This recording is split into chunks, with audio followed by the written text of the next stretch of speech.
Fala pessoal, sejam muito bem-vindos, eu sou o Thiago Weber, estou aqui como sempre com meu amigo João de Paula e esse aqui é o programa Dinheiro na Mesa, um programa semanal em que a gente responde as perguntas que vocês mandam para a gente nas redes sociais e também as conversas que a gente começa aqui no YouTube, por e-mail, lá pelo nosso Instagram.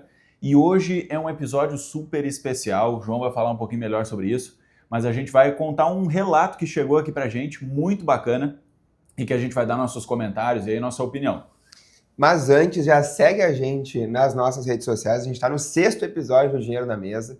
Então já se inscreve aqui no canal no YouTube, ativa o sininho para receber as notificações, porque toda quarta-feira, 19 horas, tem vídeo novo aqui no canal. Hoje a gente vai compartilhar com vocês o caso do Jefferson, que ele compartilhou com a gente lá no privado, lá no Instagram. Ele escreveu um relato muito completinho. E a gente vai dar a nossa opinião aqui, os caminhos que a gente imagina que são importantes. Então eu já vou passar a bola aqui para o João para ele fazer essa leitura inicial e aí a gente vai batendo um papo em cima disso. Boa, bora lá. Então o Jefferson mandou a seguinte mensagem, tá? Um texto longo, a gente vai comentar em cima dele, né? Tenho 30 anos, sou engenheiro civil e trabalho numa construtora média em Curitiba. Sou casado há 7 anos, tenho uma filha de 4 anos que é a alegria da casa. Até uns 2 anos atrás eu só trabalhava e pagava contas. Nunca tive nenhum contato com investimentos. Com o tempo, comecei a me incomodar de ver colegas crescendo, investindo, comprando imóveis, enquanto eu mal sabia para onde meu salário iria. Foi aí que eu e minha esposa sentamos, revisamos todas as despesas e começamos a cortar o que não fazia sentido. Ó, que legal. Hoje conseguimos guardar cerca de 2 mil por mês, o que ainda é um grande avanço para quem não guardava nada. Mas não temos ainda um patrimônio grande. Se somar tudo dá em torno de 60 mil reais. Mas já tenho uma reserva de emergência e estou começando a investir em renda fixa. Quero aprender mais para no futuro ter mais liberdade, garantir o estudo da minha filha e quem sabe chegar no primeiro milhão. Que maravilha, hein? Que história legal, cara. Muito Parabéns legal, pela família aí, viu, Jefferson? Seja muito abençoada aí, parabéns pela filhinha. É verdade. Pô, e isso aí me lembrou de um negócio, porque no outro episódio que a gente fez, falando do como ficar rico com 22 anos, né? Tem um cara que trabalha aqui com a gente, vocês sabem que a gente está no escritório aqui, né? Aqui atrás tem o nosso time de consultores, e tem um cara que ele é um amigaço nosso aqui, um cara fantástico, que ele trabalhou por 20 anos na Petrobras. É, na refinaria. Na refinaria, ele Aqui conta no as Rio Grande do histórias pra gente, manda um abraço aí especial, porque eu sei que ele assiste o canal, tá? Então já manda um abraço pra ele aí que deve estar nos assistindo. Esse cara, ele fez uma ponderação pra gente, porque naquele episódio lá a gente falou assim, tu tem que ter uma renda boa, aí a gente deu os exemplos, né, do médico e do empresário e basicamente focou nesses dois, né? E esse cara, ele hoje é consultor, mas ele é muito rico, cara. E ele fez a riqueza dele com disciplina e aportes. Exato, ele começou com, que nem o Jefferson aqui, colocando 1.000, 2.000, foi poupando devagar e sempre. Imagina, 20 anos de carreira, né? Dá para construir bastante coisa. E não foi um evento de liquidez, né? Um evento único. Foi construindo, que nem o Jefferson aqui, mesma história. Exatamente. Isso aí eu acho que é super importante, porque a maioria das pessoas vai seguir um caminho como esse, né? A maioria das pessoas não vai ficar rica do dia para a noite. E isso aqui, esse é o caminho, é o clássico, né? O caminho que funciona, mas o cara precisa, ele vai ter uma jornada muito desafiadora, né? Porque vai surgir no meio do caminho aí oportunidades, né? Sim, vai querer trocar o carro, comprar um imóvel. E a chance de se desviar do caminho, ela é muito grande, né? Tem muita tentação de, comprar um imóvel novo, comprar imóvel na planta, investir em imóveis. Estou dando aqui vários exemplos de imobilizar o capital, que é o que eu vejo muita gente fazer. E aí, muitas vezes, vai prender lá do patrimônio e não vai ter essa liquidez para tomar decisões, muitas vezes. Né? Não, e muito legal ver como a mentalidade dele tá boa, né? Porque assim, o que ele falou ali, Primeiro, tem uma reserva de emergência. Muitas vezes as pessoas elas começam a juntar dinheiro e aí não tem essa visão separada, né? Tipo, o cara olha assim, eu já tô com 10 mil guardado. O que eu faço com esses 10 mil? Qual ação que eu compro? Meu irmão, até tu ter um colchão de reserva que vai poupar ali 6 meses do teu custo de vida mensal, ou até mais, né? 6 vezes do teu salário, se quiser ser mais conservador, tu nem pensa em investir em outra coisa, tu tem que deixar só na liquidez mesmo. Aí depois que tiver essa reserva formada, aí sim tu vai para os próximos passos, que é o que ele está falando ali, Exato. Ele está agora começando a investir em renda fixa. A renda fixa tem todo um universo, né? Que dá para investir em títulos com prazo longo, que dá para buscar taxas de retorno melhores, mas antes de tudo isso precisa ter essa reserva de emergência, né? Porque isso aí vai dar a segurança que ele precisa. Esse caso é bem legal, porque vamos por partes aqui, né? Então ele tá casado há 7 anos, então imagina aqui que ele começou a vida, né? Não há muito tempo, né? Já tem uma carreira, mas começou não há muito tempo. E a bebê já tem 4 anos, né? Então não é tão bebê assim mais, né? Já é uma criança, né? E ele quer investir no futuro dela. Então vamos lá, se a gente for trabalhar nos 18 anos como idade meta, tem 14 anos aqui, isso é muita coisa, né? Dá até pra gente alugar um pouquinho mais, se for considerar o tempo de faculdade, vai para 20 e poucos, né? Então tem muito tempo e muita possibilidade de investir aqui. Aqui eu já quero fazer uma pergunta pro Tiagão. Onde é que tu indica o Jefferson? Agora que ele tá com a reserva montada, agora que ele já tá organizado nas suas despesas, que ele fez um orçamento pessoal ali, controlou suas despesas, né? Fez um orçamento doméstico e pessoal muito bem feito. Como é que ele investe aí pra filha dele, que tem 4 anos agora? Pô, esse é um bom ponto, cara. Tem um investimento que é o clássico que eu adoro. Eu acho que tu gosta também, né? Que é a previdência privada. Achei que era Bitcoin. Não, tá maluco. Previdência privada é maravilhoso para investimento para os filhos, né? Pô, e vamos aproveitar, porque estamos no clima de Dia dos Pais aqui ainda, né? Ontem foi Dia dos Pais. Então, o negócio, qual que é a vantagem, né? A previdência privada, antes de tudo, ela é muito mal falada, né? A gente tem uma visão meio errada, assim, de certa forma, porque foi muito mal usada pelos bancos, né? Toda aquela cultura de que a previdência é ruim, que não rende bem. Isso foi verdade até muitos anos atrás, mas agora já tem vários produtos muito bons de previdência. Isso porque assim, os bancos eles concentravam todos os produtos lá, cobravam taxas muito altas em produtos ruins. Então imagina, já não rendia muito bem. Cobrava taxa muito alta, diminuía ainda aquilo que não rendia muito, então a linha de retorno era muito baixa. Mas uns 20 anos para trás melhorou muito, né? Isso é verdade. E aí aqui no caso do Jefferson, o que ele pode fazer, né? Se a renda dele, depende de como é a renda dele, né? Se a renda dele é de trabalho formal, CLT, normal, ele pode fazer para a filhinha dele um PGBL, que é o tipo de previdência privada, que todo o aporte que ele faz lá, ele pode abater do imposto de renda dele depois, como se fosse uma despesa médica, uma despesa com educação, só que até o limite de 12% da renda. Então ele pode contribuir para o futuro dela, né? Que daí é um investimento que vai ficar lá rendendo para quando ela tiver 18, 20 anos fazer faculdade. E ele agora, no presente, vai pagar menos imposto de renda. Então, lá na declaração dele, depois ele restitui um valor a mais. Só um detalhe importante, isso aí só vale se ele for trabalhador assalariado CLT normal, né? Agora, se ele tira, por exemplo, lucros e dividendos, prolabore, essa coisa, ele pode fazer para ela um VGBL, que daí ele não dá esse benefício. Só que a grande vantagem, independente, né, se vai ser PGBL ou VGBL, é que ao longo do tempo, dos 4 anos de idade dela até os 20 anos de idade dela, vamos pensar assim, não vai ter nenhum imposto intermediário nesse investimento. É diferente, por exemplo, quando a gente tem uma carteira normal. Porque com uma carteira normal, a renda fixa vai vencendo. Toda vez que vence, paga imposto. Uma ação, quando a gente vende, se não está lá no limite de isenção, a gente tem que pagar o DARF também. Então, no meio do caminho, sempre tem um monte de imposto. E esses impostozinhos aí vão comendo a nossa rentabilidade. Né? Ou vai ter a tal do Comicotas lá. E falando sobre imposto, é uma parte bem importante, porque até isso mudou recentemente, né? Mas tem dois regimes de tributação na Previdência, progressivo ou regressivo. Então, a principal diferença aqui é que o regime regressivo vai, no momento do resgate, vai pagar um percentual menor de acordo com o tempo. No caso dele, vai pagar provavelmente, em grande parte do montante, um valor muito pequeno, que é 10% de imposto. Mas, por exemplo, pode ser o caso também de ele ter a opção do regime progressivo. Esse regime vai olhar a renda inteira, tributável naquele ano.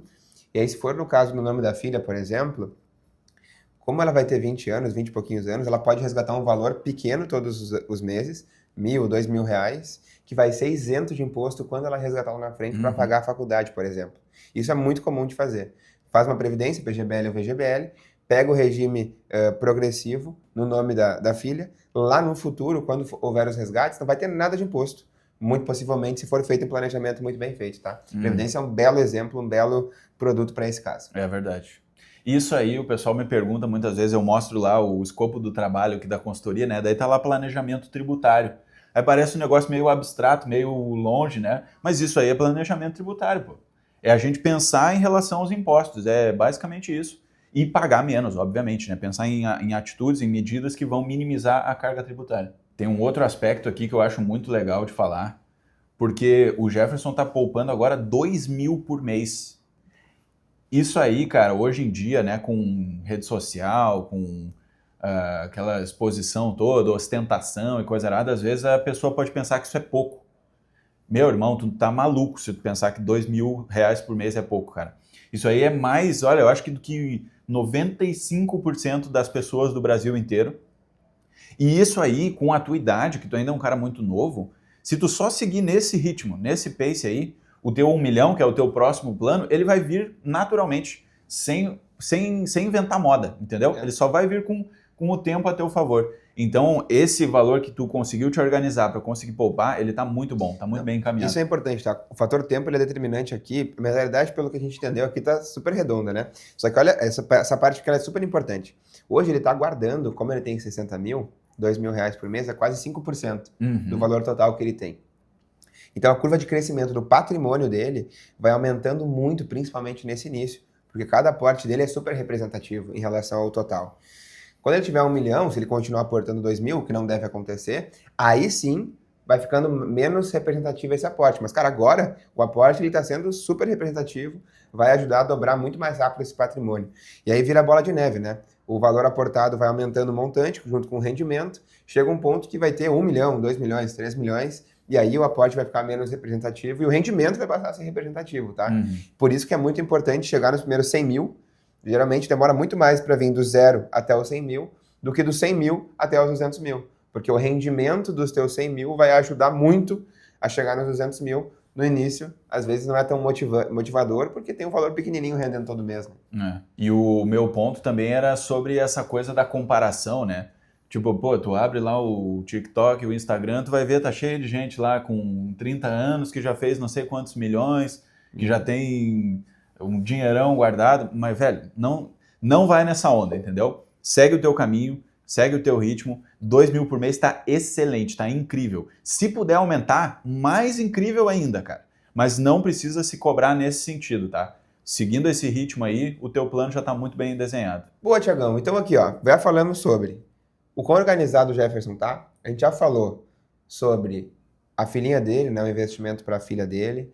Daqui a pouco ele quer ter mais filhos, vai ter que fazer outros planos, mas já tem aqui o grosso, porque não muda para ser 1 ou 10 filhos, né? Vai mudar o quanto vai gastar, talvez guarde menos. Mas agora eu quero saber em relação à independência financeira, para chegar no 1 milhão, que é a meta dele, né? O que você faria aqui, sentado na frente dele, dado todo esse cenário que a gente conversou? Qual que seriam as suas sugestões para a gente chegar no 1 milhão? Ele já tem a reserva, né? Então a reserva é o primeiro passo, já tá montadinha, tá bonitinha, e principalmente na cabeça dele o negócio está separado. Agora, o próximo passo é ter uma carteira, né? Aí ele já está começando com a renda fixa, daqui a pouco ele vai para outros investimentos, conhecendo o perfil dele, né? Se ele for um cara mais conservador, assim, ou dependendo de como é a função que ele tem lá na empresa, não tem problema ele ficar na carteira conservadora e aí concentrar só em renda fixa. Mas o ponto é esse, é se conhecer, entender o seu perfil. Se ele quiser seguir fazendo por conta própria, ele vai ter que estudar, né? Vai ter que se aprofundar no mercado. Ou então ele contrata algum consultor, algum profissional que vai orientar ele ao longo desse tempo para montar a carteira de investimentos dele. Mas de imediato, o próximo passo é começar a montar a carteira de investimentos. O que tu faria se fosse o teu perfil de investidor? Como é que seria a tua carteira? No caso dele, eu teria a reserva já montadinha, né? Eu teria em torno de 30% de ações na minha composição aqui. Entre Brasil e exterior, uma parte relevante. 30%? 30%.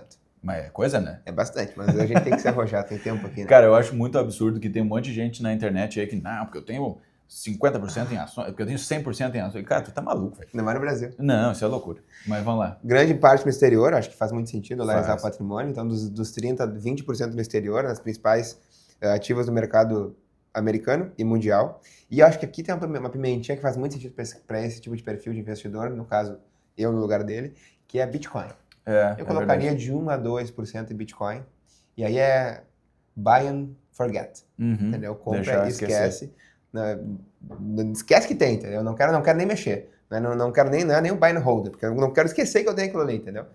E aí compraria numa corretora de cripto e botaria no pendrivezinho e deixaria ali para sempre.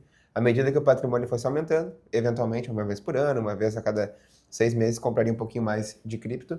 E o restante, dos outros 70% aqui, né? Bastante renda fixa no Brasil, principalmente títulos indexados à inflação, com vencimento de 5 até 10 anos. Faz muito sentido para o meu perfil. Provavelmente para o do Jefferson, se ele for parecido com a gente aqui, vai fazer sentido também, mas daí só um atendimento mais próximo para entender. esse negócio da cripto aí tem um conceito importante que é o da assimetria, né? Qual que é o ponto aqui? Se ele tiver uma carteira, né? Digamos que a gente está dividindo tudo em percentuais. Então ele tem lá um percentual de renda fixa, um percentual de ações e um percentualzinho de cripto. Se ele colocar 2% em Bitcoin e digamos que deu tudo errado, daqui 10 anos o Bitcoin virou zero, não vale mais nada, virou um delírio coletivo, história para contar. O impacto na carteira dele é de 2%. Então ele vai ter uma perda de 2%. Ele vai precisar morar numa casa pior por causa disso? Não. Não vai precisar ir trocar de carro, não vai precisar andar a pé? Não. 2% do dinheiro que foi perdido. Foi um investimento de risco, a gente sabia dessa possibilidade e acabou dando errado. Agora, se dá certo, se o negócio que ele investiu, ao invés de virar zero, que é o cenário ruim, ele multiplicar muitas vezes, digamos que ele multiplica por 10 vezes, só para fazer uma conta simples. Aqueles 2% que ele tinha, agora virou 20% do todo. Então ele multiplicou o capital dele muitas vezes com um único investimento que tem esse potencial, que pode entregar esse tipo de rentabilidade e que a gente sabe também que tem um risco por outro lado. Então é por isso que esse tipo de investimento a gente aloca na carteira, mas coloca pouquinho dinheiro. Porque o impacto que ele pode ter se der certo é grande e se der errado não machuca, né? Machuca, mas machuca um pouquinho, né? Então esse é o conceito da assimetria, por isso que a gente fala nesses percentuais menores. E o de Bitcoin, não ia misturar outras criptos, não. Acho que nesse caso aqui, Bitcoin é o cenário ideal, tá? Eu concordo. Eu acho que o Bitcoin é o número 1, é o que deve se concentrar mesmo. Sobretudo com uma carteira que vai ter 1%, 2%. Mais do que isso a gente nem vai, acho que faz sentido, então a gente nem pensa nas outras alternativas, né? Então, pessoal, esse foi o vídeo de hoje. A gente comentou aqui a história do Jefferson. Se você quer que a gente comente aqui a sua história, traga insights para a sua realidade, deixa uma mensagem no nosso Instagram, pode ser aqui no YouTube também. A gente vai trazer dessa mesma maneira, trazendo pontos que a gente acredita que são a melhorar, dicas, sugestões e analisar o caso como um todo, tá? Mais uma vez, toda quarta-feira, 19 horas, tem vídeo novo no canal. Muito obrigado a todos por assistir. Não esquece de deixar o seu like aqui, deixe seu comentário, compartilhe o vídeo também. Um grande abraço e até a próxima!